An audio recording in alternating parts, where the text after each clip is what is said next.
How to smooth skin in Picsart. Want flawless skin in your photos? Here's how to smooth it using Picsart Retouch tools. Start by uploading your photo into the editor. On the left-hand toolbar, click on Retouch and then select Smooth. Use the brush to gently apply the smoothing effect over areas like the cheeks, forehead, or under eyes. You can adjust the intensity slider to keep things natural and go for a glam finish. If needed, use erase to remove smoothing from parts where you want texture to remain like hair or clothes. Do you prefer subtle edits or full glam looks? Drop your answers in the comments below.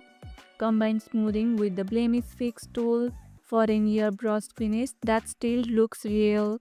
And that's how you can smooth skin in Picsart.